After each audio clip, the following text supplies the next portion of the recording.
Neil, just take the damn vaccine. I have already. All Stop right. pestering me. Are you sure you've taken it? 4 of them. All right. Did you I get your took- booster? I took a mix. I took one from Pfizer, one from Moderna, one from J&J, Yeah. and AstraZeneca. And Sputnik. Cocktail. Did you get the Sputnik one though? No. Not the Russian You, stuff. you wouldn't go with that Russian That technology. Russian stuff will floor you. Russian technology is very bad. Shouldn't bother with Russian technology. Wouldn't trust it. Yeah, it's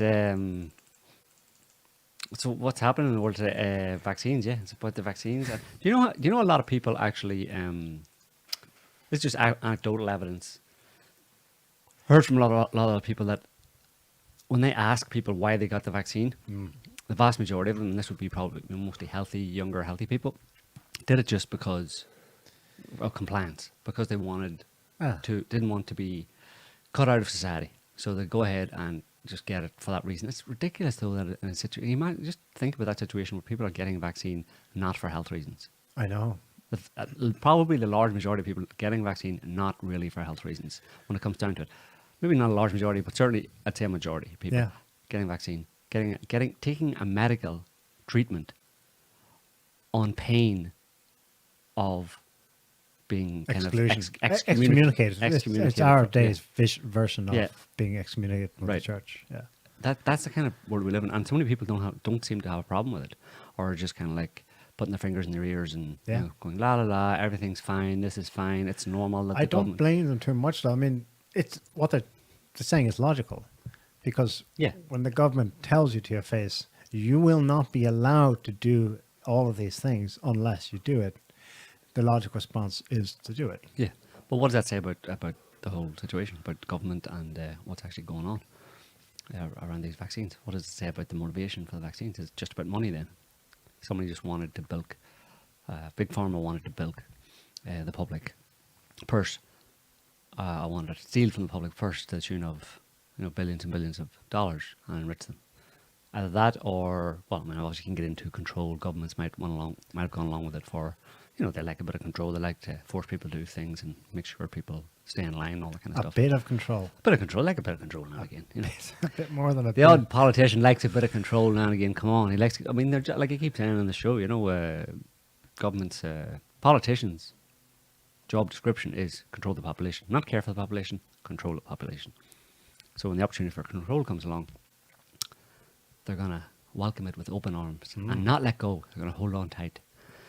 That was the case from the get-go. You remember at the very beginning, Mr. Vaccine Skeptic in the British press. What's his name? The brother of the guy who died. Peter Hitchens. Yeah.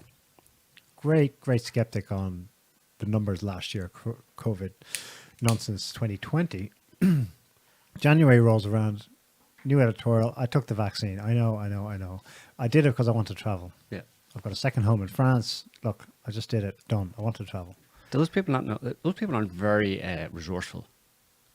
Someone like that isn't very resourceful because because it's it has been possible to travel, of course, in and out, pretty much for the entire time, and we know that from personal experience. So it's bizarre. It's I don't know. Well, I have an article we can pull up later. Maybe it's kind of tangential to COVID, but someone in the US realized it was in your face. It didn't take much digging. It was in the Federalist website. Hang on a second. There is no vaccine mandate from Biden. That great announcement last week where he would fine companies up to $700,000 if they themselves did not mandate vaccination of their employees. She went, hang on a second.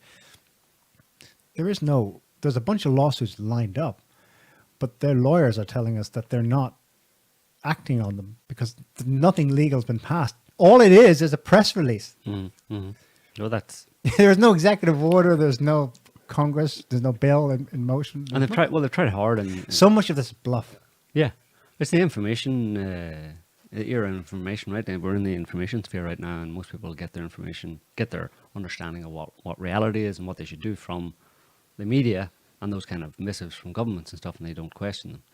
No one questions, it seems, or very few people question these days. So It's really important to question. Always doubt. Question the science, question government, and question yourself. You know, I think, therefore I am. Did I see that last night? Yeah. It's not just I think, therefore I am. It's I doubt, therefore I think, therefore I am. Or I question, therefore I think, therefore I am. If you don't question, you're not nothing. You're nothing. You're not nothing. Not nothing. You're non-being. Yeah. Well, you're kind of, NPCs. No. Not to, Don't be getting racist. That's racism. Well, one thing that no one questions, it's bizarre, and especially from the people who have made a career doing kind of what we do out of questioning official narratives. They're on song about COVID to one extent or another. James Corbett, Infowars, Alt Media, Rebel News, a whole bunch of them. Busy on the COVID front. When it comes to China, it goes out the window. China is asshole. They literally just eat up every CIA missive on that topic. As they did on Russia. Well, not so much on Russia. Not on Russia. Is that racism? Because it can't be communism, because Russia had communism too. Kind of. It's a bit more. It's kind of racism. You can see why the Chinese official responses have cited racism. I don't think it's racism per se. I think it's more to do with egotism. Basically, the US / the West is number one, baby, has been for X hundred years, and China is the first real, China in its current form is the first real counter to that. Why do they give a free pass to Russia, though? Well, it's not a real counter. Russia isn't really at risk of... Oh, why did the skeptics give a free pass to the official Russian narrative? Why are they able to expose, why were they able to see the bullshit around the attacks and the demonization of Russia, but they can't see it on China? Racism, because they're white. Possibly, yeah. But there's also, in China's case, there is... China is evil, is that what you're saying? The Chi-Coms are coming to get us? Well, on the first topic we'll discuss, the origins of COVID. There is a big honking elephant in the room, what? Which was fake news / not allowed to be discussed, and it kind of is now again, which is China lab leak theory. It's understandable why people jump on that and say, well, look, it originated in Wuhan. So and look, there's a lab there that's into this kind of thing. Is that worse than Novichok? I suppose it is, yeah. It is. Yeah, Novichok wasn't global, was it? Novichok is different, where it's supposedly from a Russian lab, but all our evidence is held by us over here in England. Right. Here it's different. China's left holding... China has all the evidence. The broken syringes from the vaccine virus they're working on, and the first outbreak officially in Wuhan. Yeah. And it's a bad look. You can see why there is plausible grounds for...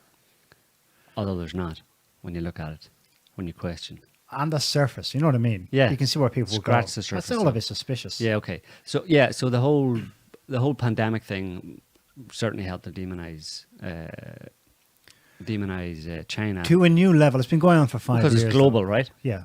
The pandemic affected everybody. Everybody had a problem. And if it's China to blame, then China's evil and China's bad. The stuff against Russia was, did the old bad thing here and there. They might have, they allegedly... The worst thing is they kill their own politicians at home. And this guy over here in the UK, in Salisbury. But otherwise... The Skripals.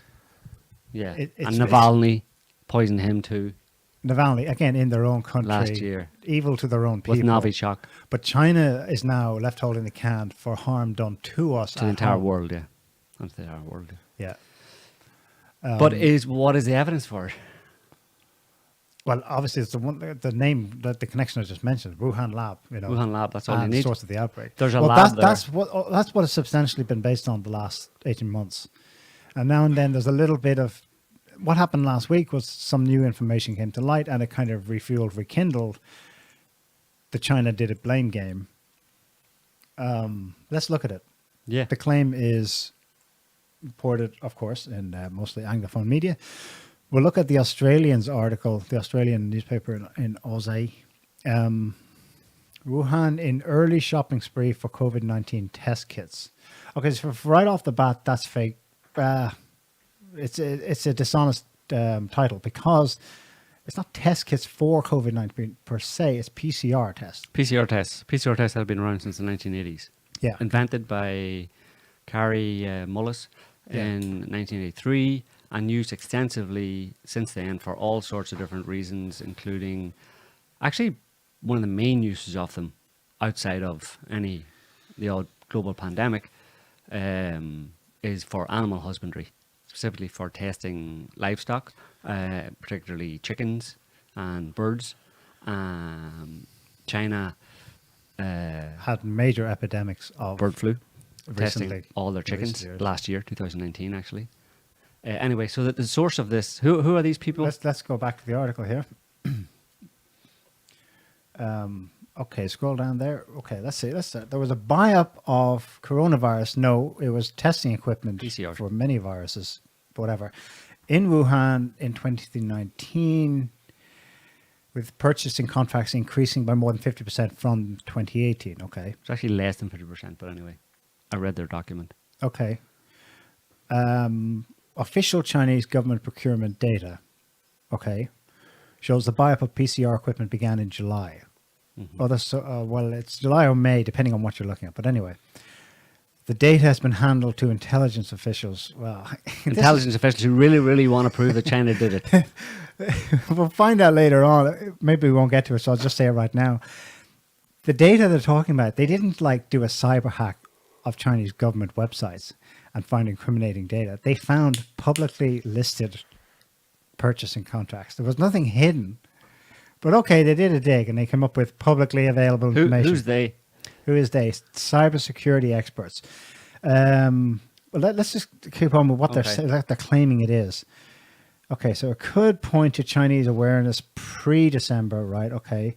But the data could also indicate an increasing focus on virological research in No Wuhan way. laboratories. Seriously? Because, as they admit later, down here, PCR equipment purchases were up from 2018 to 2019 and so on, up year on year, all the way back from 2016. Indeed, it did jump from 2018 to 2019 more than other years. But, okay. What else do they say? All the way through December, you see a massive increase in PCR procurement data. Not really a massive increase. If you look at it in year on year, and this is in the document. So let's just say who these people are. They're basically a bunch of Australian. They have a website called Internet 2. It's all about cybersecurity. Internet 2.0. They're cyber analysts or whatever, security analysts. One of them worked for the main guy, the founder, I think, worked for Australian military intelligence for most of his career. So already he's got a bias, right? There's a conflict of interest right there because obviously Australia, China, tensions. Australia in the Western sphere. All of the Western sphere focused against China right now for different reasons, which we can touch on, and which we will touch on later. And so Australia basically putting out, more data, more alleged evidence to fuel this narrative that China is to blame for the for the virus. So every step of the way, going back to March 2020, it has been American, British, or Australian intelligence reports that spurred media reporting targeting China, accusing China of this. It was the CIA under, was he still there? Maybe he'd left by then, of course, because 2019 he was still there. It was still the Trump administration under smug face. What's his name? Pompeo, who first directly pointed the finger at China in a way that even Trump was being a bit more equivocal at the time. There's more details in that report. They name him Mr. Robinson, who owns this intelligence 2.0, Internet 2.0 private intel organization, is, quote, a former Australian Army intelligence officer. So obviously this is not just neutrally gleaned investigative reporting. No. And then all these Western outlets are just repeating it as if it is. And so people get the impression, oh, wow, there's been a bombshell revelation. Yeah, which it wasn't. Thanks to our intrepid journalists. No, thanks to your intelligence people.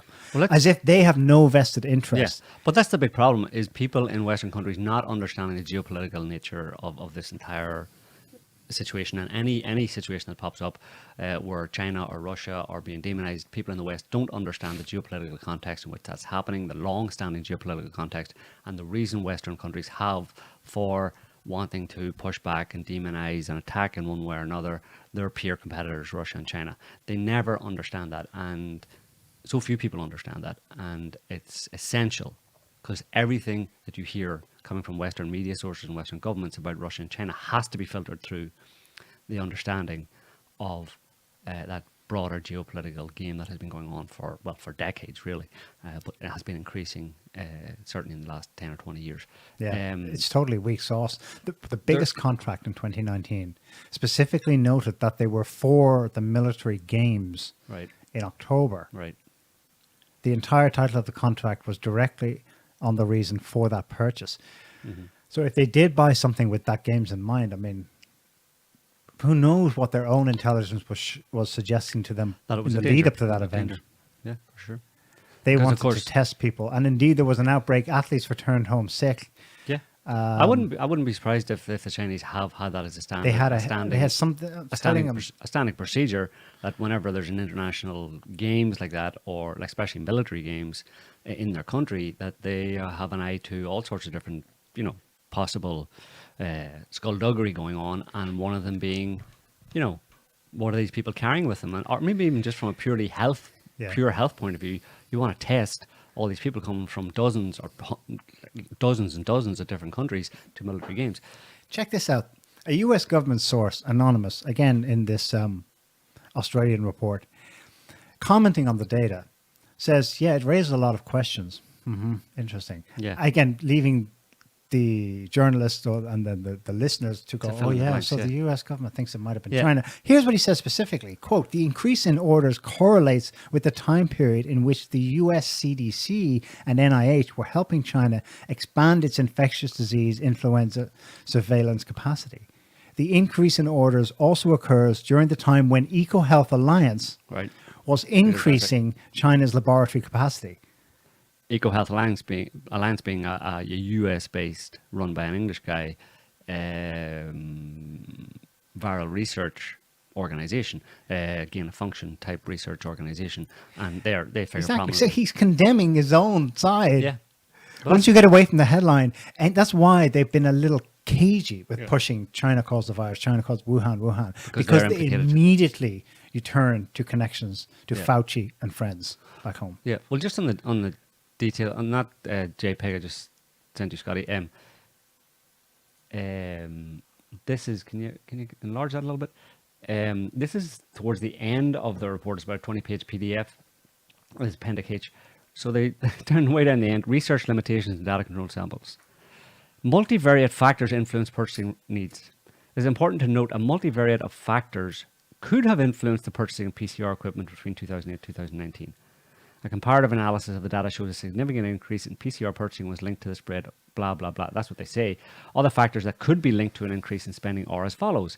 Increase in research programs and or their funding requiring PCR equipment. The spread of another virus such as swine flu or MERS, swine flu in particular, or bird flu, they don't mention. Because in 2019, China had a big bird flu outbreak that requires more testing programs. An increase in technology adoption of PCR testing equipment. Testing change, blah, blah, blah, blah. But then they say to confirm the hypothesis that an increase in PCR purchasing could be linked to the emergence of COVID-19, we looked at purchasing of PCR equipment in 2020. As can be seen below, the exponential increase of more than 2 billion yuan in PCR purchasing during 2020 demonstrates a high correlation between the increase in PCR purchasing and the spread of COVID-19. This data proves that the hypothesis is correct and that we have high confidence in a link between, which is complete and utter bullshit. Because you see that graph? So it's showing year on year. What is that from 2011? 13? 2013, right? So there's some years that it doubled. Their increase in purchasing doubled from one year to the next. So a twofold, 100% increase. And from 2018 to 2019, or sorry, in 2019, from 2018 to 2019, it also doubled. So before you get that graph that goes all the way up, that line that goes all the way up on the right-hand side, is the 2 billion yuan, which is like 50 or 60 or 70 times the amount of spending they spent on it because the pandemic was launched. So that spending all the way up to whatever the number is on the left there that massive increase, they're trying to represent that as if It happened before. This show, it happened before in 2019, but they just continue the line. But if you take out the pandemic part of it, you see a spike maybe, a centimeter in 2019 on that red line. Only a very small part of that Red line of that increase belongs to 2019, which is the basis of their claim that China spent. And what they did was they spent twice. They basically increased it by. They doubled the amount from the previous year, from 2018 to 2019. They doubled the amount of PCR tests, and they claim this is a massive increase. But then they throw in the pandemic testing or the pandemic purchasing up until right into 2020, and of course everybody was buying every PCR test that was available. So I mean, it's and then they claim that this proves. You know what I mean? So they go from the continuation of their dodgy numbers for 2019, which could easily have been a result of the various factors they list, plus testing for a bird flu outbreak, and then they just continue it on into the pandemic and say, well, you see, since they had this increase from 2018 to 2019, and then that continued on into 2020, that proves that it was connected to COVID-19. No, the massive increase that you see in that graph is to do with the actual pandemic. This much smaller increase in 2019, pre-pandemic, in the middle of 2019, could easily have been due to any of the factors they listed, or, like I said, the extra one of a bird flu outbreak. So it's just a spurious. Hit piece, but most of the Western media jumped on this, and various kind of supposedly sensible commentators who understand the whole COVID business and that jumped on it as well and used it as evidence that China did the COVID. Yeah. Which is so. They don't see, like, this Australian report also cites John Ratcliffe, a former director of US National Intelligence. I think he's now a spokesperson for the State Department. Yeah. Isn't that Ratcliffe? Yeah. Oh, let's get his opinion on this. I think there's more than just smoke here. I think there's fire from a whole bunch of different sources. I think that would be another compelling piece of evidence if you need more. I don't need more. No, he's made up his mind. He's made up his mind. And everybody should listen to him. He's now in the administration. John Ratcliffe was part of Hillary Clinton's team that set up Russiagate. Right. One of his underlings went to prison over it. He's a lying piece of shit. And all the pro-Trump people are jumping on this stuff and you're nodding along with John Ratcliffe. No, John Ratcliffe is the guy on the other side from you. Yeah. It's you it's people bizarre. are so blind. They're so inconsistent. Go to TechGate 1, Scotty. That's just following on with the Chinese, the narrative behind the whole China did the pandemic, China did the COVID kind of thing. Techgate.org. This is actually from the Daily Mail, but the Daily Mail website is a nightmare. There's far too many ads on it, so I just took it from here. This was about a week ago. COVID did not originate in an infamous South Chinese bat cave, where bat lady lives, apparently, at the center of the lab leak theory, a French study has claimed. So the cave was touted as possible birthplace of the virus after it emerged that 6 miners, you might have remember this from back last year, near the beginning, 6 miners were struck down with a mysterious flu-like illness in 2012.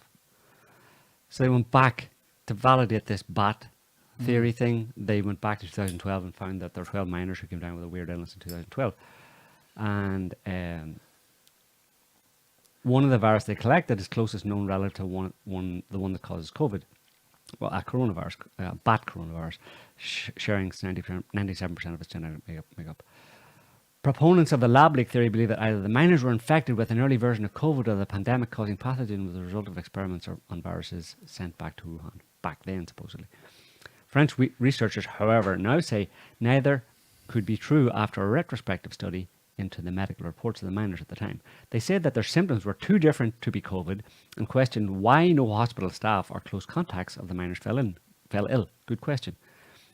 They also said, you have to wonder why a virus which killed more than 4 million and infected more than 200 million in 18 months did not cause any illness in 7 years.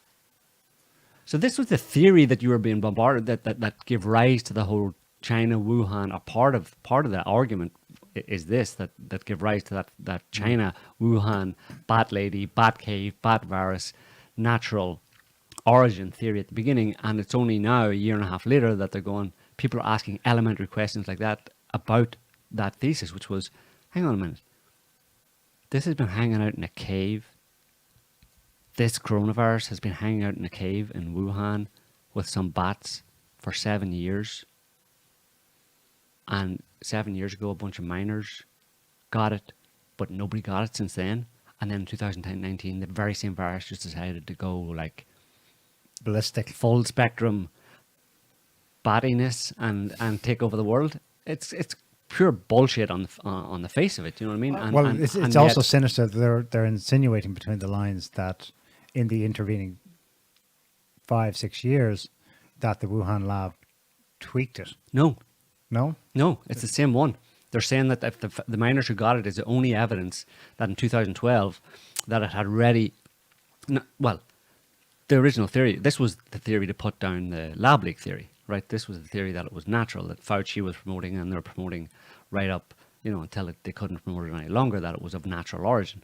So this is the theory that the virus was in a cave in bats and that it had naturally mutated in bats to jump to humans. 7 miners in 2012 got it, but then it did nothing for 7 years, right? So it's not.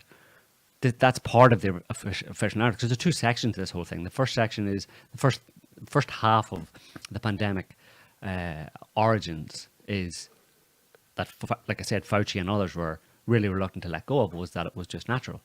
Because why was it just natural? Because it wasn't us. We didn't. Because us is anybody like Fauci and many others who are involved in gain of function research. So they don't want that to be out there because, well, it looks really bad for them, right? This is what people like him have dedicated a significant portion of their lives to, doing and promoting and attempting to argue for, when many people say, hang on a minute, should you really be tweaking viruses that don't infect humans to make them infect humans just to see what would happen if they were to jump and mutate? That sounds really suspicious, and you should stop doing it. And it was stopped for a while, several years ago, but then it was reapproved. So it's obvious that people like him would want to lie, openly lie, deliberately lie about the known origins of this virus. Whenever they look at it under a microscope, they can see very clearly that it was made by human hands, essentially. And that's actually, if you go to the next, we'll do a Daily Mail article on this one. Well, actually, yeah. What are they hiding? So this is just from a few days ago as well. At the start of last week, about a week ago, at the start of COVID, many scientists believed it likely that it leaked from a Wuhan lab, until a conference call with Patrick Vallance, that's the chief medical officer, I think, in the UK, changed their minds. So if you just scroll down there a little bit, so they asked for the emails about the call, and that's the email they got. That's the documents they got. Yep, we can give you those documents about the emails. This was emailed between.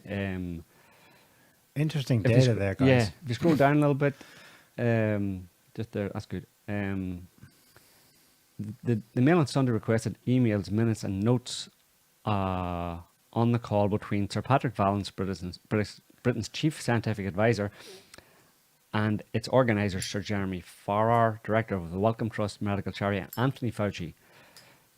Everybody knows who he is. Yet when the documents were released, they had page after page redacted with thick lines of black ink by Whitehall officials. So they basically redacted all of them, all of the text. They said, can we see those emails that you shared between you and the UK government and Anthony Fauci and others? Right at the start of this. At the start of this, about what you were saying about it. Sure, we can give you those. Here they are. Nothing to hide, obviously. So, but one of the interesting things is that if you on that, it's a 1, 2, 3, 4th paragraph down. A few lines that were left intact include a demand for the discussions involving 13 participants around the world to be conducted in total confidence. So the words total confidence, we're seeing secrecy, and an intriguing email line suggesting we need to talk about the backbone too, just not the insert. Now, anybody... Not just the insert. Not just the insert. So anybody, I mean, you don't need to have any degree in epidemiology or virology. You need to be, I mean, your average GP would know probably what that means.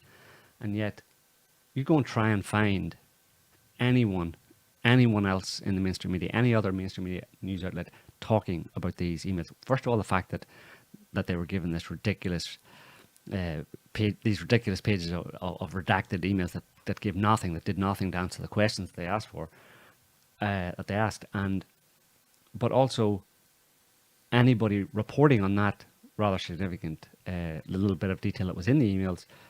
We need to talk about the backbone too, not just the insert.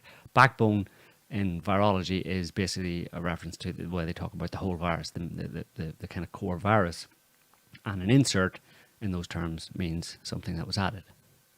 Now, there's been so much talked about this and so many papers published on this whole topic of the coronavirus, SARS-CoV-2, and that the insert would be an added, human added part onto the virus, like a genetically modified virus would be an insert. And in this case, the insert is they call it the furin cleavage site, which basically allows it to infect human beings. So you take a coronavirus that was found in bats, and you make it and it isn't transmissible or isn't infectious for humans. It can't infect and replicate within humans. It can't enter cells.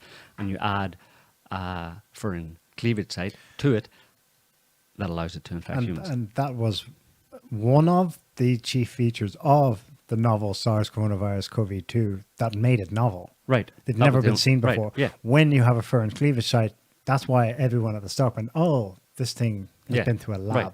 Of course. So, I mean, there's been a massive cover over this, the level of lies and bullshit and distraction about the whole topic when it's pure, when it was very clear, obviously very clear at the beginning to people like Fauci and the rest of them that this was a man-made virus. And of course they wanted, like we said, to cover it up, because if it got out, and it is out now, well, that's the thing. They shouldn't really have been worried. Maybe they shouldn't have been worried, because their concern obviously was that if it gets out that this was made in a lab, whatever lab, Wuhan or Fort Detrick in the US, doesn't matter where really, although it's, probably better if it's in China. But even if it's in China, there's serious problems for epidemiology and that gain of function research, people involved in it around the world. There'll be a massive outcry. We will be in the crosshairs. We will be, we'll be in serious trouble, We don't want this to happen. We can't let this out. So we have to keep up the narrative or push the narrative that it's just it jumped naturally from bats to human beings. It's kind of there's a kind of an information management going on where the intelligence agencies don't mind periodically dropping strong hints that it was man-made, so long as China is mentioned in the headline. Mm-hmm. At the same time, they don't go too far with it, because hauled up before Congress now and then is Anthony Fauci and Peter Daszak. I don't think he has been yet, but anyway, he's definitely in the crosshairs at the moment. EcoHealth Alliance, the scientists, the entrepreneurs, the funders, the people in this field of gain of function research, they're the ones left, facing off. So it's a kind of a management of, we won't go too far. What shocks me is, we get the China in the headline, but not push it too far. Yeah. What shocks me is that they're able to manage it at all, because it's out there basically. Right. It's out there in the media. Go to the MSN.com article there, Scotty. This is on MSN.com. Wuhan and US and it's from the Telegraph. Wuhan and US scientists plan to create new coronaviruses. We're planning to create new coronaviruses that did not exist in nature by combining the genetic codes of other viruses. Proposals show. Now, this is proposals. There's other evidence that shows that they did do this. Scroll down a little bit. Grant application submitted to DARPA leaked last month revealed that the international team of scientists plan to mix genetic data of closely related strains and grow completely new viruses. And you notice that the image they put with it, it's not a US bioweapons lab. It's the China's only one. Again, it's Wuhan. Again, yeah. You're only able to associate this with Wuhan. Yeah. It only happens there, which is BS, because China is the last country on Earth to get a BSL-4 level lab, of which the US has like a dozen. China has a couple, Canada a couple, the UK a couple. Right. This was China joining the big club Right. of virus research. And just as they were starting to come online through a lot of assistance, financial and academic and specialists from US government agencies over the last decade, Mm-hmm. they're left holding the can as, look, it's the only place on earth where this kind of thing happens. Right. No, it isn't. It's not. It's obviously not. Yeah, but they're just. I mean, and those are the people who have the microphone. You know, those are the people Yeah. who have the. They have the microphone. They have the the stage. private intelligence organizations that do a kind of a workaround with the media, like this Internet 2.0, where it outsourced. I'm over here. I'm an anonymous source. I found this information. I'll just gift it to you, the media. Internet 2.0, whose main client is the Australian government, which is effectively Five Eyes, and there you have it. Mm-hmm. It's all one big circle jerk, and they just. That's what I mean by information management. I mean, it's smart, and they have it. Like they have. Mm-hmm. They'll never get into China to be able to turn the minds of Chinese people, but they have Western and maybe a broader global population just eating out of the palm of their hands. Mm-hmm. It's extraordinary, and you got to give them some credit. It's an awesome information machine, military in a source, Yeah. and global. It's phenomenal how it works. Their ability to the way they've captured that audience and have them, like you said, eating out of their hand and hanging on their every word is just. I don't know why do people have brains really? You know, I mean, I don't understand why people don't think for themselves. I mean, especially on important. Obviously, if it's not an important topic, you don't have to really bother. You can just listen to. You don't have to bother with it at all. You don't have to think about it at all. But if it's an important topic that's leading to you being locked in your house and denied medical care, and in the case of vaccinations, you know, if you're unvaccinated, denied, excommunicated from society, as you were saying earlier on, then that's something that's. If you're not going to start thinking for yourself. When that kind of thing comes down, when governments start doing that, then when are you? You know what I mean? Yeah. Do you have the New York Times article, Scotty?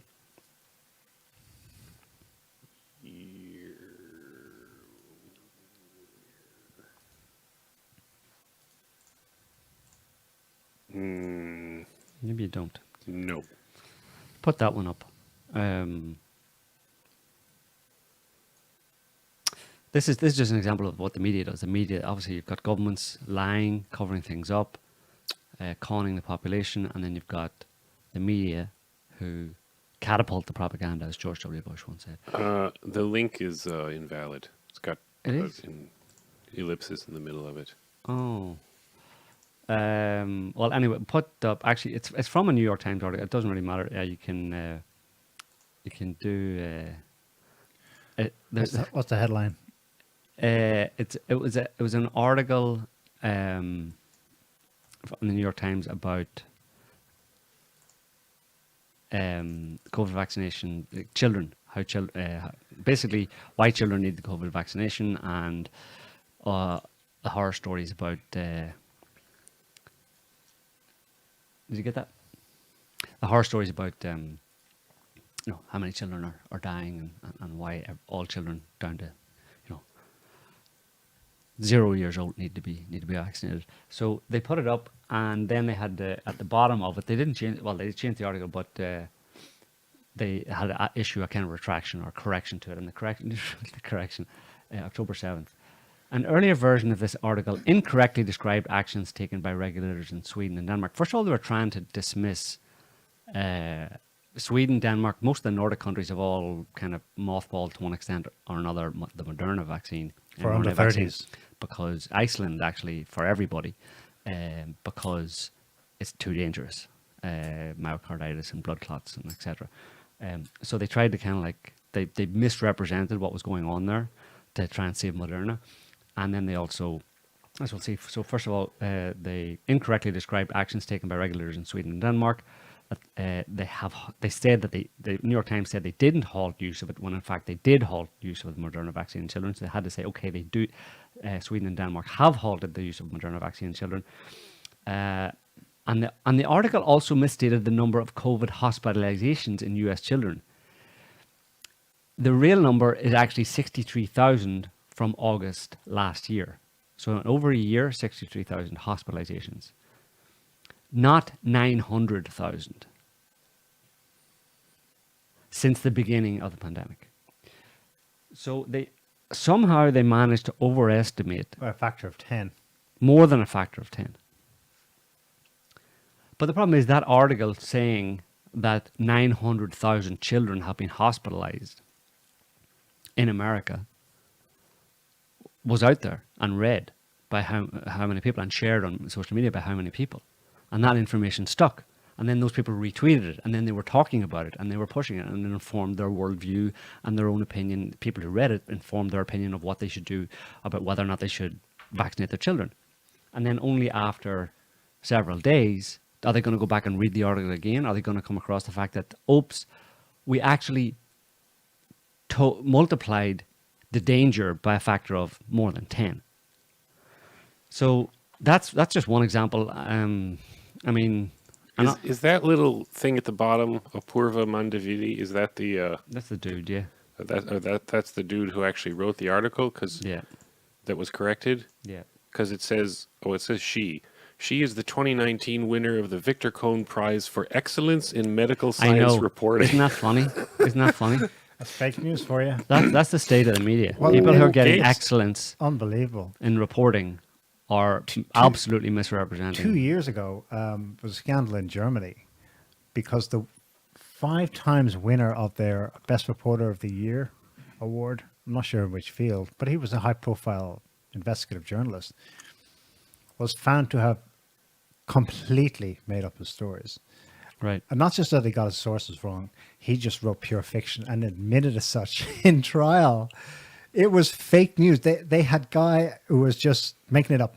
Mm-hmm. And he was the top reporter in Germany year after year. And it didn't... and that's probably more normal than he was caught. It was so flagrant, I think they had to make an example of him. But there's another example that just this past week of the BBC, not to give all the focus to America and the New York Times, but the BBC came out this week with a hit piece by two, I'm not going to hold back and call them shitheads.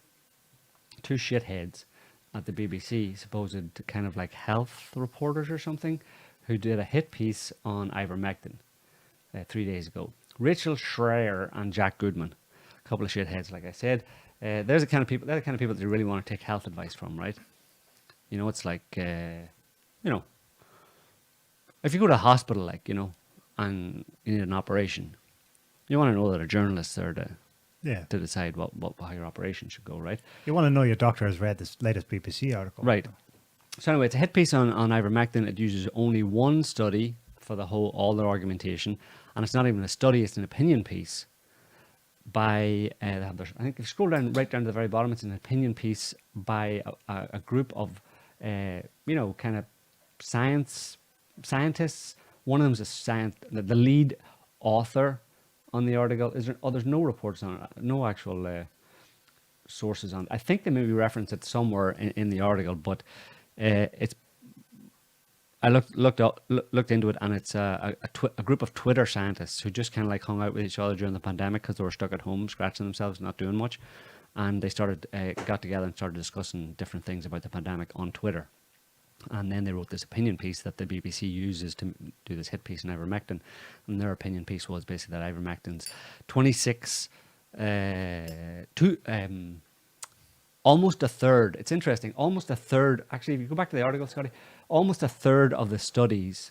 It's bizarre how they report it. Go down a little bit.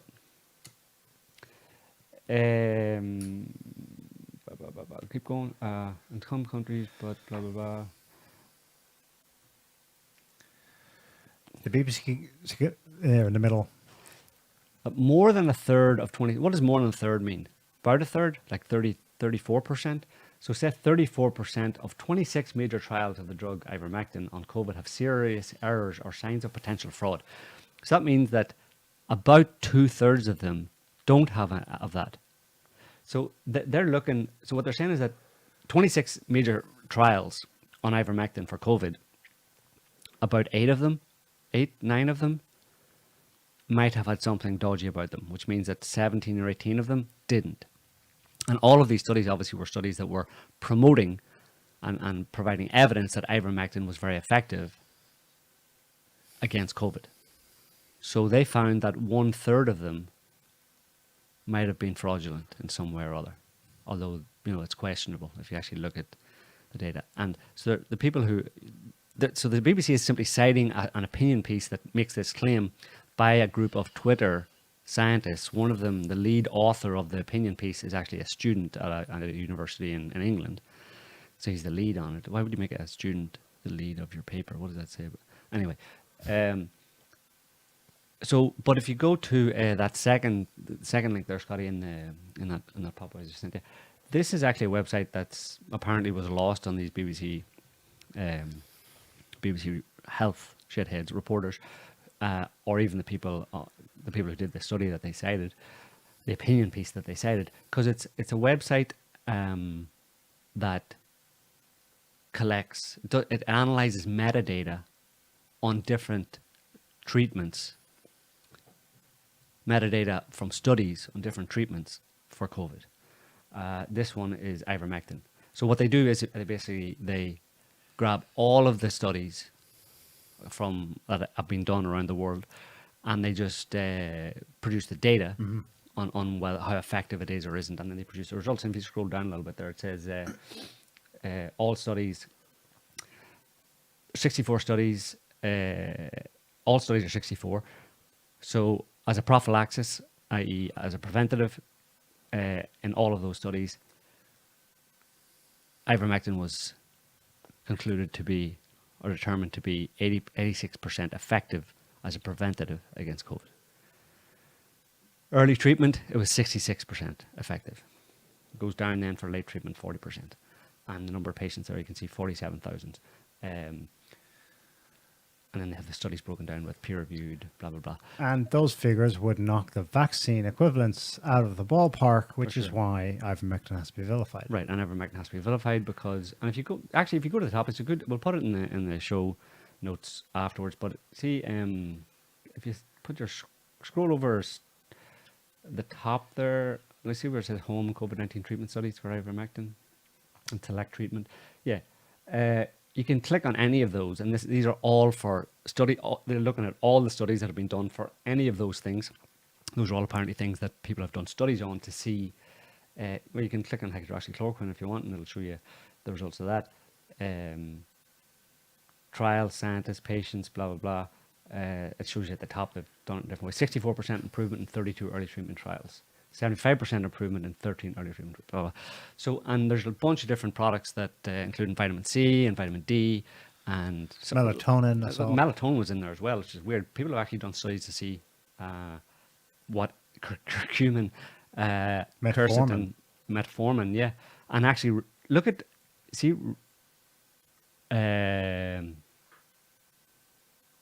remdesivir, yeah.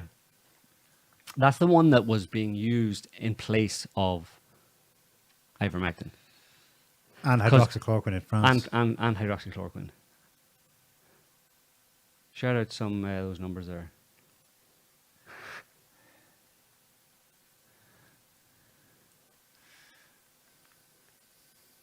-9%. Overall, all studies, 19% improvement. 19% effectiveness. Which means it sucks compared to the others. Yet it was the only early treatment available all through 2020 in France, because they literally pulled all hydroxychloroquine and ivermectin off the shelves and replaced it with this stuff. Right. It's bizarre. And ivermectin ivermectin is super well tolerated, even compared to other antibiotics. You can look at different antibiotics, whatever, and in terms of how well they're tolerated in humans, ivermectin is very well tolerated. I think it's been given to about 3.7 billion, or there's been 3.7 billion doses of ivermectin given, and there was something like 5,000 and some adverse reactions to it out of 3.7 billion. So a tiny percentage is super compared, and that's compared to other drugs, compared to like amoxicillin or common antibiotics, which have a much higher adverse reaction number. So it's crazy. I mean, again, this is thinking for yourself, and this is looking up your own data and looking at objective scientific data. And the bottom line is that throughout this entire pandemic, there's been a massive shift away from valid, useful, effective treatments for COVID and a shift towards proprietary drugs that don't really work very well. And also, as we're seeing, vaccines that certainly don't work very well in terms of providing any kind of sustainable immunity, Yeah, which is what they said it would. which is what supposedly what a vaccine is meant to, right? It's not really it's not really a vaccine in that sense. It's the COVID vaccine is just like a kind of a shot to temporarily. But Joe, just shut up and take your damn vaccine. All right, sorry, forgot about that. We'll go back to China Go on. because in a separate trend in the last week, China, World War III, China versus USA has been in the news big time. There were a number of incidents last week. Maybe we should start with the. Let's start with the U.S. Navy sub. We got that one from The Guardian. This happened on Wednesday. U.S. nuclear power submarine hits submerged object in South China Sea. That's about all the information they have because they won't say what happened. Maybe it was Trump. Attack class submarine USS Connecticut hit an unknown object on That's quote, definitely Trump. routine operations. Yeah, right. A U.S. nuclear freaking submarine on a routine operation in the South China Sea. Yeah. It's safe and stable. Like everyone at home. Huh? I think 11 sailors were hurt, it says. 2 suffered moderate injuries. The rest had minor scrapes and bruises. Okay, so that happened on Wednesday. There's no further details. It's not the first time a U.S. sub has run into some kind of issue. Well, rather ships. A number of ships had issues in the Pacific in recent years. I do wonder, though, what was going on there. Maybe it's their navigation systems. Maybe they were confused by something China threw at them. Not literally, but in terms of distorting their nav systems. Yeah. So you've got that going on. Okay, so the situation's hot enough, right? South China Sea. A sub has a problem. Then also in The Guardian, but it was reported especially in the US. Maybe we should look at the Washington Post version of this. China warns US over reports that American forces are stationed in Taiwan. What? Yep. So, This, yeah, the context of this would we be have the archived version of it. Early on. The context of this is that, as people may have noticed, there's been a lot of saber rattling about China from Western governments, particularly the US, because they've been flying over Taiwan, supposedly, and the Taiwan Prime Minister or President is very scared that China is going to invade, and he wants America to come and help him keep China back, and we should do that because China did the pandemic, right? China did the pandemic, or it wants to invade Taiwan. That's it wants the to ongoing narrative. It wants to invade Taiwan, and we should help the Taiwanese because China did the pandemic. Because China very bad. China asshole. China, you big asshole. Indeed, the Chinese did overpass. Okay, let's look down here. This one. This is Washington Post. Same day, I think it was Wednesday last week. Reports. Go on, scroll down there, Scotty. Let's have a look at this. Okay. Well, It reports that U.S. Marines have been stationed in Taiwan for the last year, secretly, in quotes, to strengthen its defenses against intensifying Chinese aggression. Now, for perspective, there have been no U.S. troops officially in Taiwan since 1979, when the U.S. and China formally kind of buried the hatchet, and the U.S. recognized communist China when Kissinger famously went to meet Mao in 79. And so this is a new development. Indeed, Taiwan and the US have been involved militarily before now, but actual US troops on the ground in Taiwan, the Chinese, of course, are not happy with that. right.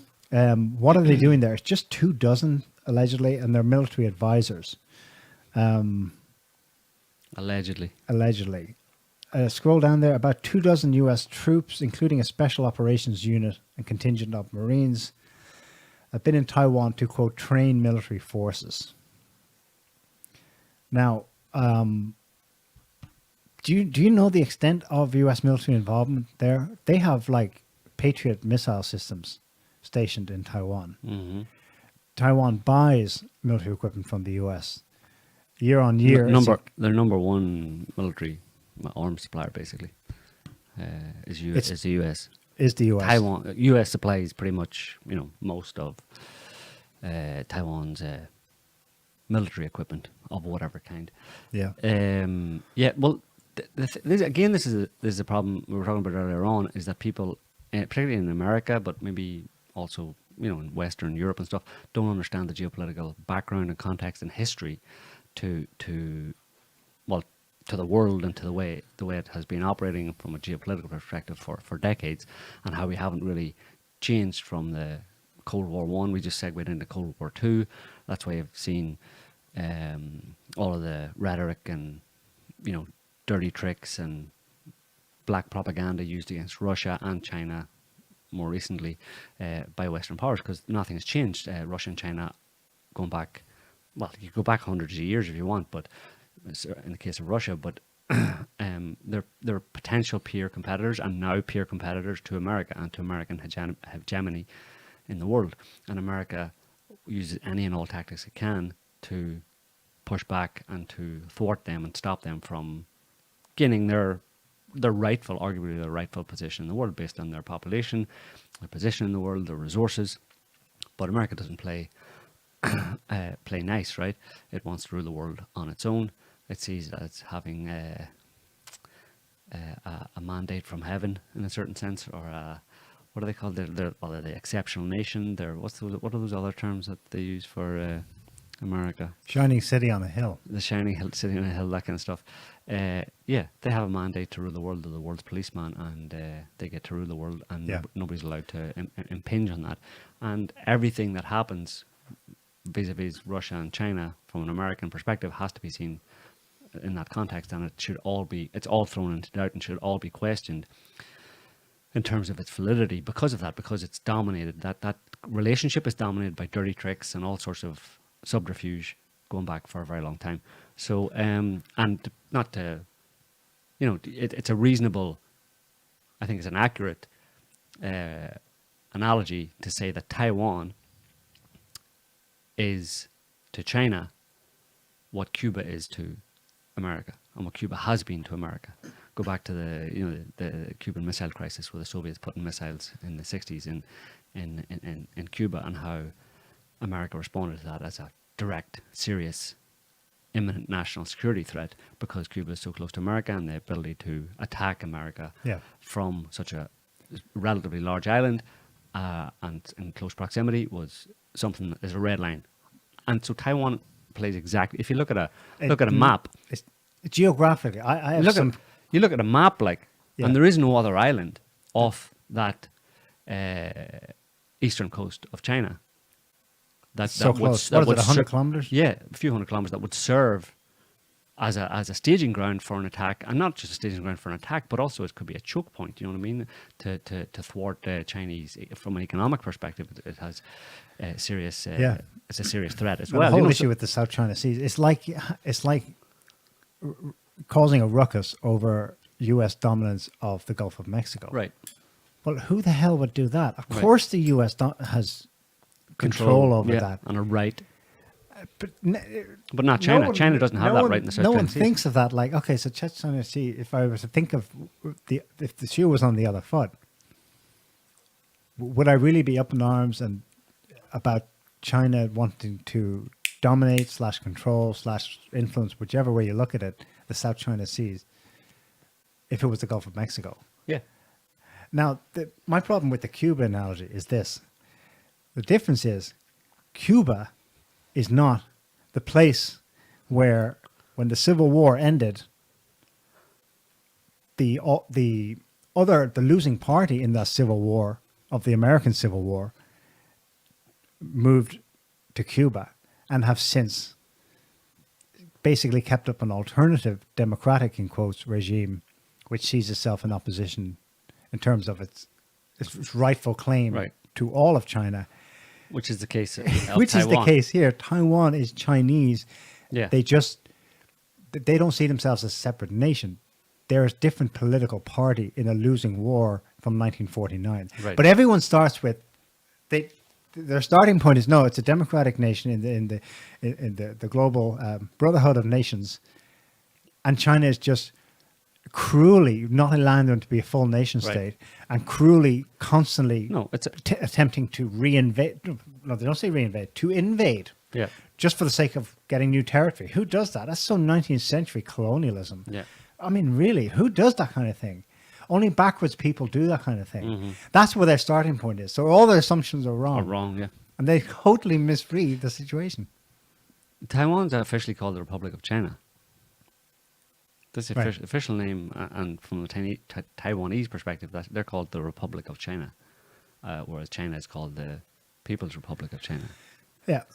So there's two Chinas going on there. But anyway, So but from geographically, it's to make definitely it to make Cuba. it fit, but it's even geographically, less. what you would have to do is say, I have an issue with China setting up military launch bases, special advisors, special forces, and funneling loads of other military equipment to Cuba. If Cuba were Puerto Rico, Yeah. Okay. So an call it official Puerto U.S. protectorate, i.e., part of the contiguous United States Yeah. of America, that's the comparative situation. Yeah. Why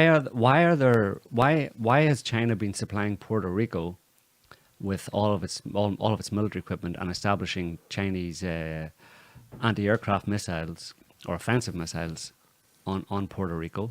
And why is China sending a contingent of Chinese military advisors to Puerto Rico?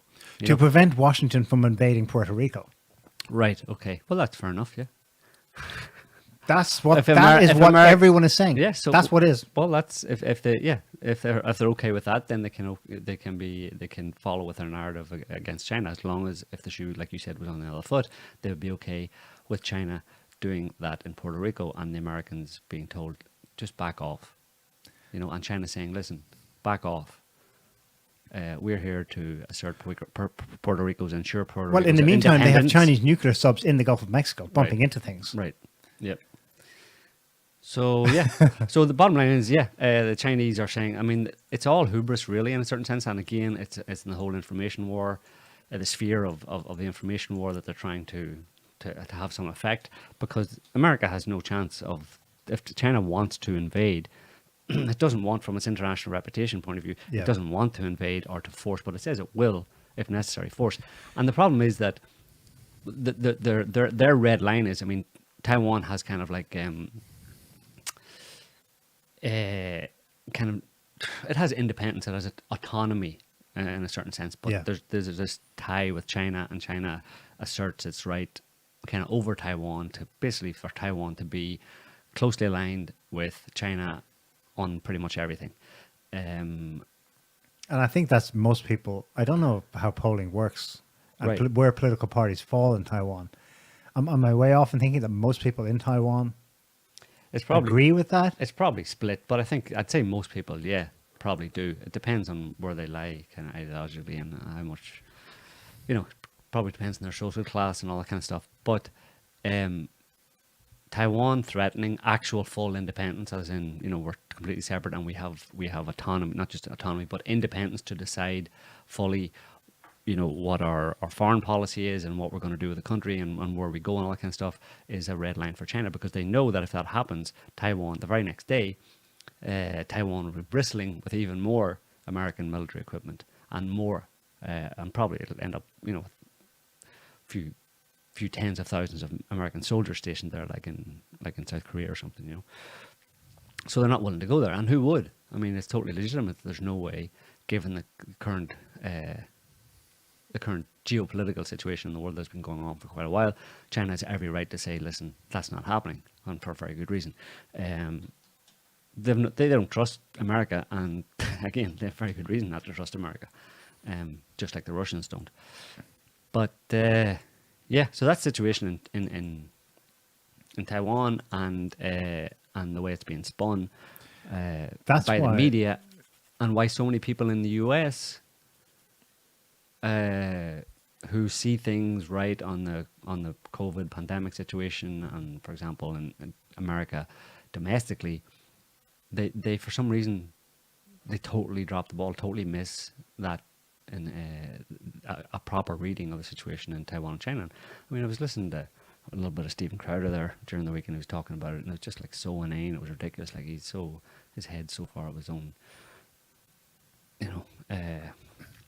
it's something weird about those patriots, those conservative types in America, who can And the UK and Australia. and who see things. It's a perfect match with the AUKUS system that is doing all this. But they against China. can see things correctly domestically, and push back against the system, and they know that they claim they can see that there was something went on with the U.S. presidential election, that and by admitting that, they're basically saying that their democracy right now is illegitimate, or the government right now is illegitimate. That there's no really right now there's they live under a regime. Yeah, democracy isn't functioning in America, and the system in place in America is one that imposed that, that destroyed democracy with the stealing of that election, and but yet when those same people, that same system, issues a statement or propaganda about China, they believe them.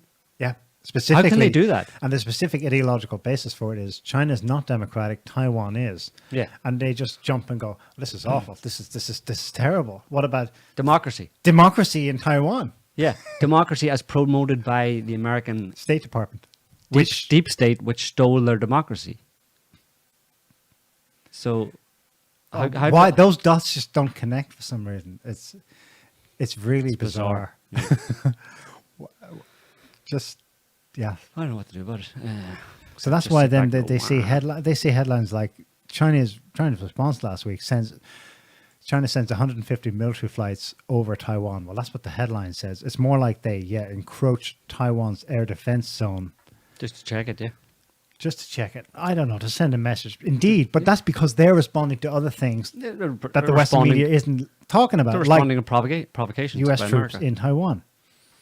But, yeah, and just Crowder, he followed up with saying that, you can bet, he says, if China invades Taiwan, America has to help them, because you know what?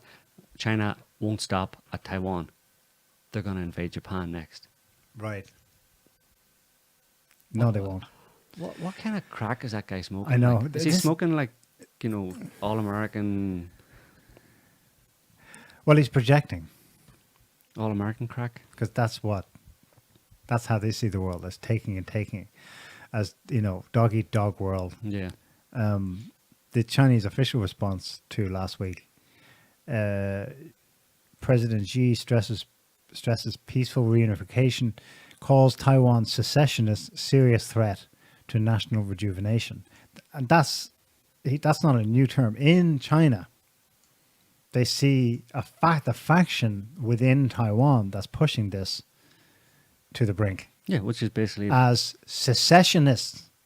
encouraged by America. Can you imagine? It's not. So here, the analogy for them, as far as mainland China is concerned, the analogy with Puerto Rico being Cuba isn't even good enough. It's more like Texas is seceding with Russian and Chinese military assistance. Right. What does Washington do? That's how China sees it. Yeah. That's why the situation is red hot, because for them it's like, no, you're not doing this. Yeah. It's basically it's doing what they accused Russia of doing in Crimea, even though that's not what Russia did. Yeah, You know what I mean? yeah. That country over there is invading a part of itself. Mm-hmm. Therefore, we must mobilize against it.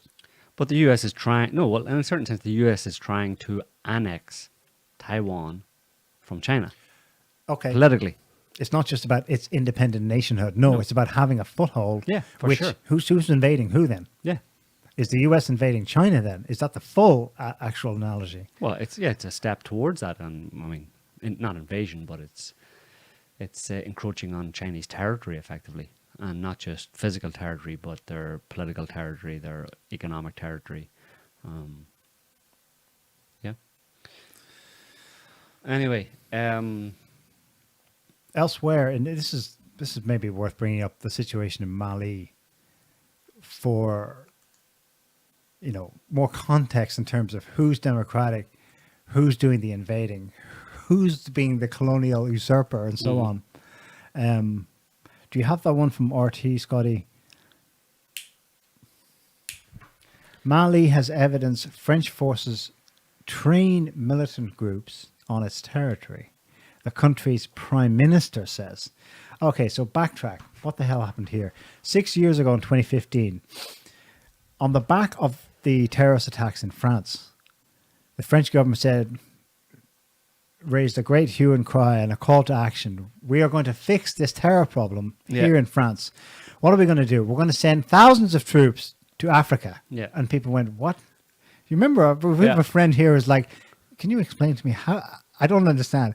Their explanation at the time was, we're going to defeat the terrorists coming from Syria by going over to them in Mali and stopping them at the source. It was bullshit. Everyone saw it as bullshit. But anyway, what the government was doing was they said they were capitalizing on the terror attacks, which they probably had a hand in order to reinvest or double down on a resource grab in an African country under the excuse of fighting terrorism.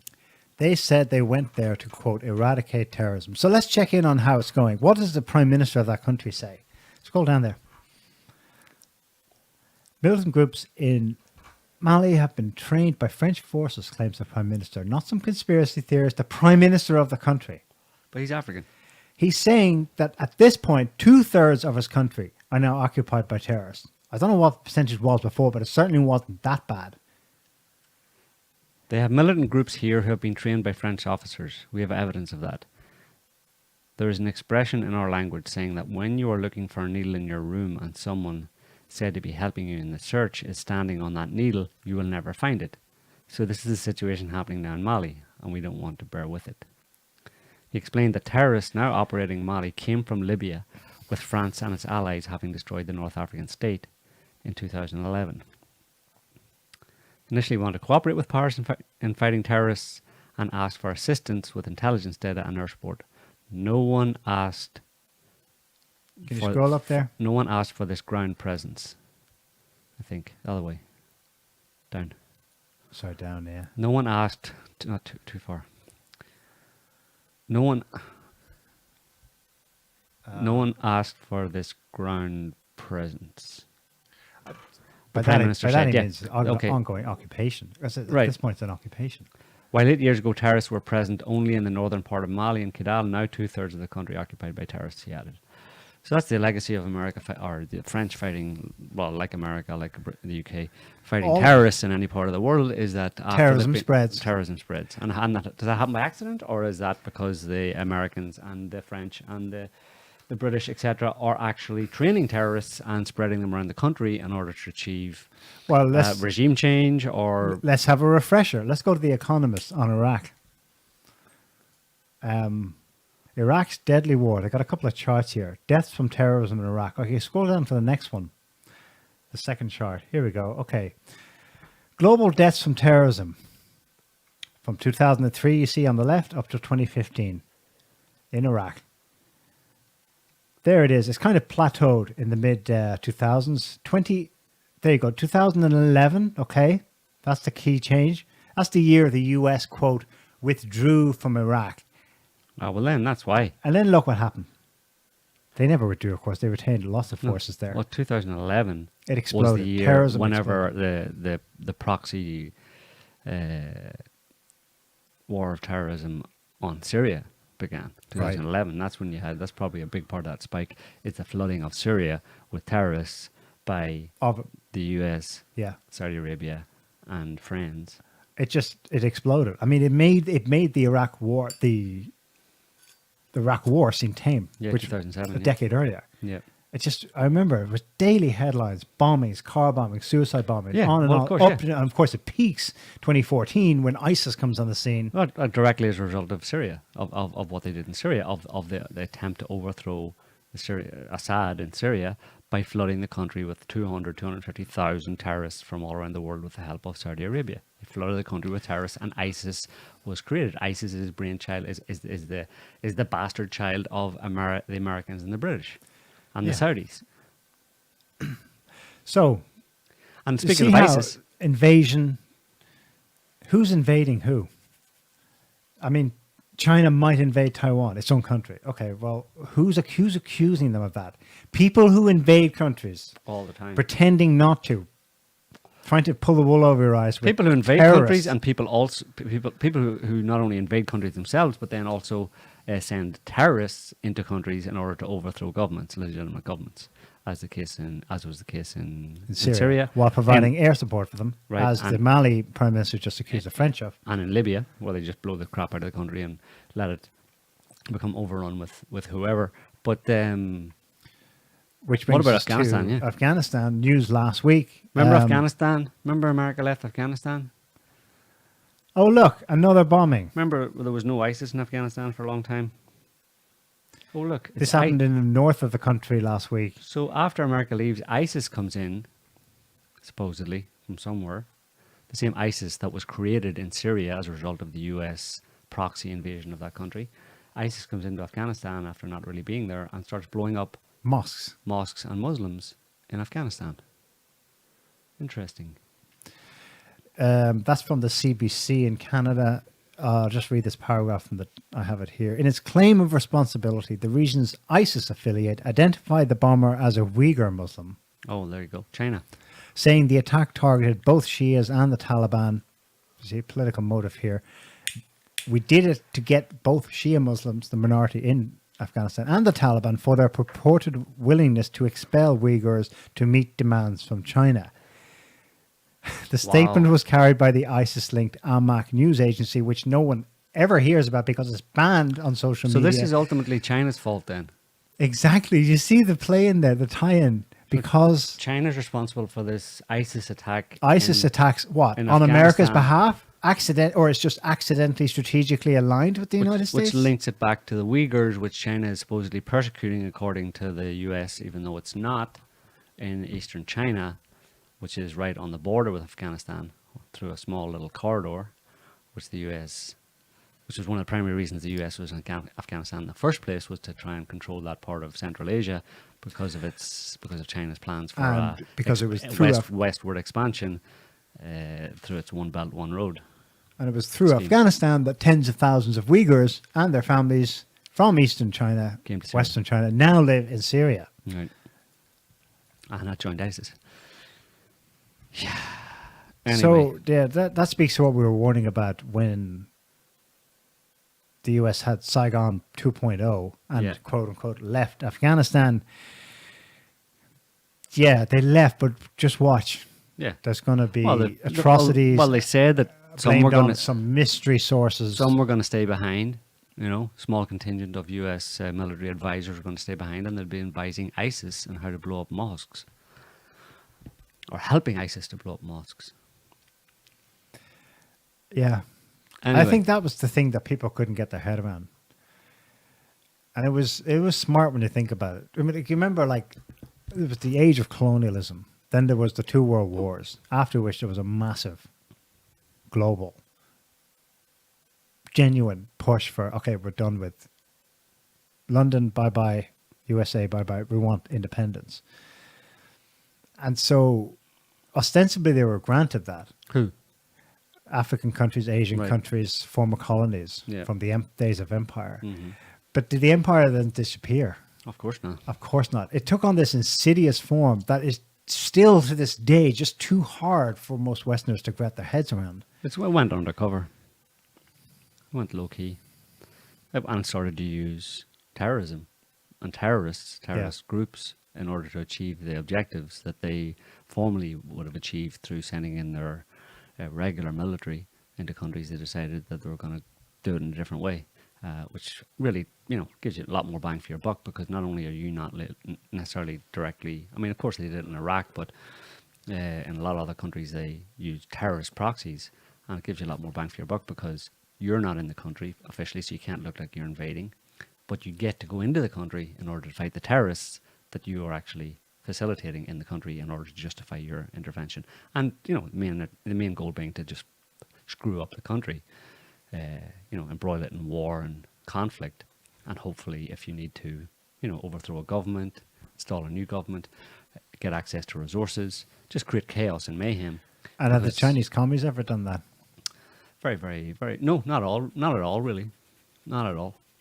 And So why are they evil and then our... well, because they're accusing other Beloved people of what they're leaders. doing themselves. That's Right. what you do when psychopaths accuse other people. Well, a lot of people accuse other people of what they're doing themselves, but only psycho types really double down on it in a big way, or are able to do it in a big way.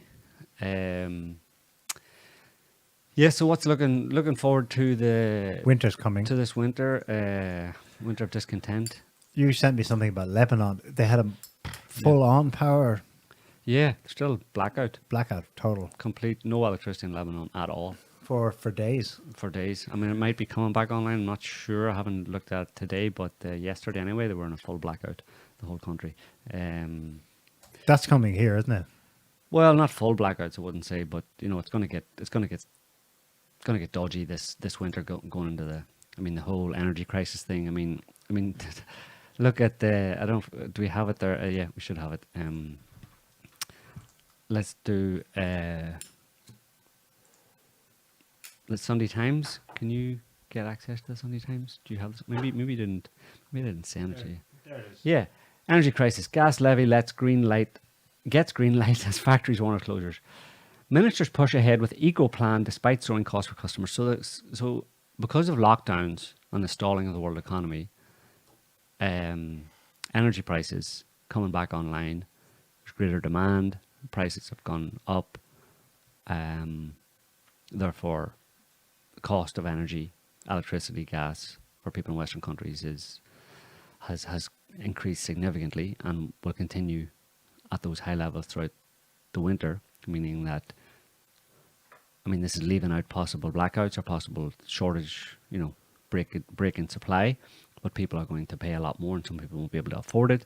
So people will be cold. Some people will be cold this winter because they won't be able to afford these energy prices. But on top of those lockdown-induced increase in energy prices that are passed on to customers, the British government has decided to impose a levy, a green levy, effectively, on the population, i.e., they're increasing the price on top of the lockdown increase in prices. The government is imposing an extra tax on it in order to finance the greening of the economy, so we can get away from gas. So they created, through their ridiculous lockdowns, they created the increase in gas prices, and now they're increasing them even more by putting taxes on the price of gas and electricity in order to finance windmills and solar power. And part of the reason also that there's an energy crisis in the UK in particular is because the windmills that the UK has, the wind turbines, have not been producing as much electricity as they expected because the wind wasn't blowing strong enough this year. Why is it that their answer or solution to problems always comes down to raise taxes? That's not the only one. They also increased the national insurance rate in the UK. That's kind of like a flat rate tax for everyone. Yeah. What was the sensible reason for that? I think it was to fund the deficit incurred from furloughs and so on, from having to support people's salaries over the last 18 months because of lockdowns. Yeah. It's, in France when that happened, they threatened to raise, Macron said by such and such a date, in 2018 we're going to have a green tax on fuel, on the use of fuel, a tax on car fuel. That's what kicked off the yellow vest thing. Yeah.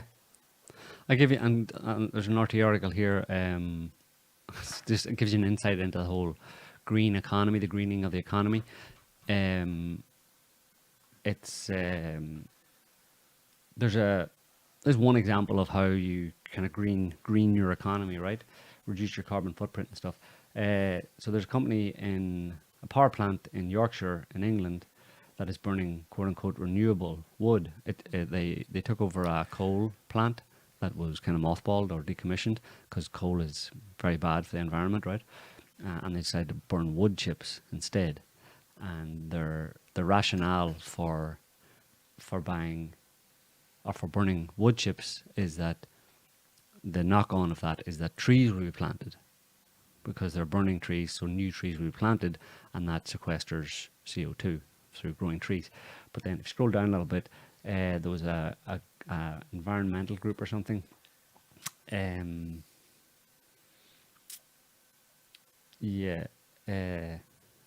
New report by environmental think tank Ember claims that actually their thinking around that is a bit flawed because burning the wood chips actually produces more carbon emissions, more greenhouse gases, whatever, than burning coal. And anyway, This is my surprise face. yeah, and anyway, the return from planting trees won't be seen for 30 or 40 years. Of course not. So you're actually dirtying and you're producing more pollution than coal with your green energy, and you won't see any return on it through the planting of trees for 30 or 40 years. And we only have 10 years to fix the climate. So this is just a money-making scheme. This is just friends. Such BS. This is just friends of the government getting taxpayers' money, as we've just seen, levying taxes on people to give money, because these people who produce these, who start burning biomass and various other, wind turbines, solar panels, all that kind of stuff, they get massive government, i.e. taxpayers, subsidies, massive amounts of money, directly taken out of people's pockets when their gas prices are already going up, taken out of their pockets to fund these guys who are all friends with politicians to just enrich them. And it's a con. It's a complete and utter con. And it's actually, not only is it not helping the environment, if the environment needed to be helped, it's actually making it worse. That's the level of bullshit and lies and I despair for misinformation that's been... The British, they seem to be the most behind this. It's the only country that has ongoing climate protests. The Extinction Rebellion. Yeah. Blocking motorways and stuff. In other countries, they block motorways because, government tyranny. Right. There, they block motorways because save the planet. It's freaking scary how much they've eaten it up. It was interesting that Michael Moore's face popped up in a kind of see this article also in that RT one, because I was just thinking of his documentary. Do you remember watching that? He showed that the biomass scheme the last 15 years is devouring forests and they're not being replenished. Yeah. They're just scouring the planet of the so-called main source of sequestering, especially in the US, not the planet. Overall tree growth is, normal. There's no big... But in the US in particular, those biomass plants, they don't get wood chips that would otherwise be discarded. No, they're burning the trees, yeah. They shred forest for that. Yeah, and replant them. So that they'll... They say. I think his documentary showed that it's not happening. Yeah. Because they know that, because that's a long-term return on an investment. They have no interest. They want it now. Yeah. Give me the cash now. Yeah, for sure. That's one big scam, and people don't realize it. If you just go to the JPEG, I think I sent you flu.jpg, Scotty. This is something else you can look forward to this winter. Getting back to the pandemic. Did I send you that? Yeah. You probably saw this before, but there it is again, just in case. And in the small print, just down the bottom, health chiefs warn that lack of immunity means winter may see the worst influenza rates in 50 years. Lack of immunity as a result of? Lockdowns. As a result of bullshit. So, but there's a couple of Arabs there on the right. So, but I bet they're going to come up with a solution. A universal flu vaccine mandate. A combo. A COVID plus flu. Two for one. 2 for 1 jab. That's what they're talking about. Plus your booster. Yeah. You're serious? Double, yeah. Okay. Flu plus COVID. Get me off this planet. Vaccine. And no ivermectin to be seen, because ivermectin works very well against the flu as well. Plenty of studies showing that it's very right. Well, it's an antiviral. Shh. Shut up and take the jab. And then the only other thing related to COVID, I suppose, is you have Singapore. This is just a perfect example of how Singapore flattened the curve, except in the wrong direction. More hockey sticks. This is Singapore has, I think it's probably up there, number 1, 2, or 3 of the most vaccinated people in the world, up well above 80 up to 90+% vaccinated. And then there you go. Right when they finished their vaccination of 90% of the population, boom, new confirmed case of COVID in Singapore goes from pretty much 0 to 2,800 on a 7-day rolling average. So, yeah. You're meant to flatten the curve on the other axis, I think. Isn't that right? If you flipped it over, it would be right. If you just flipped it forward, it would look proper. But well, maybe it'll get so high it'll keel over and it'll sort of collapse, flatten down to the right. Yeah. But that's an example of vaccine efficacy right there. And as we said, don't mention ivermectin ever, because ivermectin, there's no patent on it. Ran out. It can be produced for like a week long course. Cost you about 50 cents. It's much better to take some of the new antiviral drugs that they're producing that cost about $700 or something for a 7-day course. That's what's going on. That's what's going I'm on. sorry, folks, that we don't have anything positive to report there, but we're being deluged in lies and corruption and Everywhere you look. Everywhere you look. Local news in Florida, quick last one, didn't mention at all the reason for why this happened, but it was basically that they had to cancel a load of flights out of Jacksonville Airport. yeah. Why? Oh, well, we've had a shortage of staff. Why? We don't know. They didn't say. But on social media, people who are either working there or tried to fly out of there said, "Well, there's a massive protest out. There was a mass walkout because of the vaccine mandates. Air traffic controllers just Is there walked an out." article? I don't have, well, I have a link here, but let's not, I won't even bring it up. Yeah. It's just, I'm just saying it because everywhere everything is just, it's all lies. So people walked out of the airport, staff walked out because of vaccination. That's probably why. But officially, no. Okay. It's just because Shortage there's a of shortage staff. of staff. Yeah, staff shortages. A lot of people have had enough, or well, some people have had enough, and some people, yeah, definitely the vaccine mandates. The government is just off the leash. Like they don't. I don't think it's not even that they ever really cared. They've just lost the plot completely, and they're so detached from reality and from what's actually happening, and they're just spiraling downwards towards.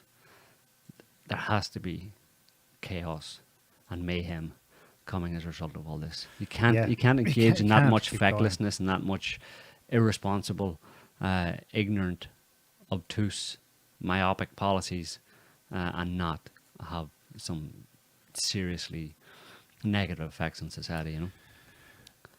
Yeah. And at all levels and in ways people maybe don't necessarily connect with it. I mean, part of what's infuriating about their droning on about climate change is that there is something up clearly with the weather, at least. Yeah, go to sat.net and check out we just published it yesterday, the day before, our monthly Earth Changes summary, just to get an idea. This last month and previous months as well, but this last month is just like like a deluge it's just been pouring rain. And I mean, ridiculous, unprecedented amounts of rainfall in a very short period of time. Floods, so many places around the world. And the records they're that. breaking are like weeks old in some cases. Yeah, Can you pull up the tweet I just sent you, Scotty, for an example from the last week? Scroll up there. Hang on. So before we get on to that, Ryan M said it wasn't a walkout. I have first-hand knowledge. Ryan's talking about the Jacksonville airport stuff. Maybe he'll let us know. Yeah. Yeah. Well, while he types, we can go back to what's got. We can go back to the video. Let's go back to that tweet. And can you go up to the top so we can read the text? Okay. Italy. This is 2 days ago. Italy, a new European record. 30 inches of rain fell in 12 hours. So this is higher than what happened in Germany a few months ago. It's a new national record for rainfall in 6 hours. European record for 12-hour total. Now, watch the radar of what happened here. You can play this, I think. You see it in the north of the country. It's building up, sitting, and then Purple. it scours the entire peninsula of Italy. Yeah. That's been going on all around the world, and it's having a serious effect on crops. Has been over the course of this year, and it's going to. There's always a lag with that kind of stuff, but it's going to really hit hard this next year. You know, in spring, this kind of weather is going to continue. It's going to get worse, among other mad environmental events, and yeah, like we've been saying, this winter is this winter's going to be scary for other reasons for a lot of people in terms of energy prices and shortages, food shortages. You know, you'll see it build up progressively over the next few months, and then into next year it'll keep going, and it's going to hit a tipping point. That's our prediction. That's our crystal ball prediction, and because all the signs are pointing in that direction, and it's ripe for it, and all of the factors that would lead to something like that are in play.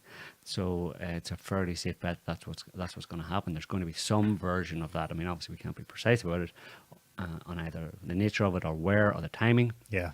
But prepare in one way or another, you know, whatever way you see fit for that kind of eventuality. There's no loss in doing it, and you potentially have a lot to gain. So, did Ryan get back to us? No. Isn't Ryan in Australia? How would he have first-hand knowledge? No, that's Ryan M. Ryan M. That's a different Ryan. Okay, so maybe there's something else afoot there. Well, I think what he might have been saying was that it wasn't a walkout; they were kicked out. Right. Vaccine mandates, told to leave. Yeah, but those things have been kicking in everywhere. Yeah. We won't show the video, but Biden boasting that actually one of the airline companies was United Airlines went from 59% of its employees vaccinated to 99%. Yeah. But By removing, how did that happen? Yeah. But you removed. I think they fired 40,000 people, or something like that. Yeah. He replied, says, correct, I know the supervisor at the ATC tower. A positive test case causes the ATC to shut down for cleaning. Crazy. Oh, that's so it's not so also much crazy. That's another aspect to it. They didn't Yeah. say that in the report I have, but The report you have said staff shortage, yes. but yeah, staff shortage because you sent them all home because you shit your pants over one positive case, while everybody's supposedly vaccinated. Fucking shit show. The whole thing's a shit show. A ridiculous shit show. In a tweet, Southwest said, quote, ATC issues and disruptive weather have resulted in a high volume of cancellations over the weekend. Disruptive weather. Hang on, we are working to recover our operation. That was the official line on it. I see. So this... See what I mean? Everywhere. You can't get... It's like... No one can just state the facts about anything, Yeah. even when they're staring No, them you're in not the allowed face. to call a spade here. You have to engage in the narrative, you know. You have to engage in the comfortable, implausible narrative, because the reality of the situation is too hard for people to take, right? So Yeah. you just go with what the government tells you is actually happening, when even though that conflicts with what you're seeing with your own eyes and what your brain is telling you and what logic is telling you is happening. You can't go with that because it's too much of a. The implications of it are, you know, too horrible for most people. So they say, "Give me a nice narrative," you know. Give me something where it's some kind of a problem that we can solve, either by being vaccinated or reducing our carbon footprint. Then I can at least do something about it.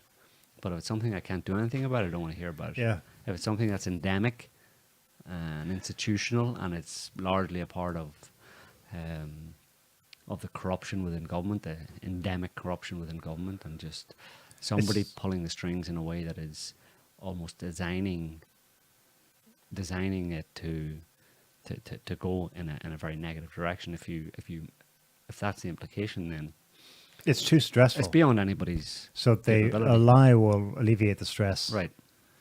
And people are Comfortable like popping pills yeah. these days. They're absorbing lies like, give me some more. And they'll It's keep just too absorbing. stressful. They'll keep absorbing those lies and keep acting as if nothing's happening until it becomes way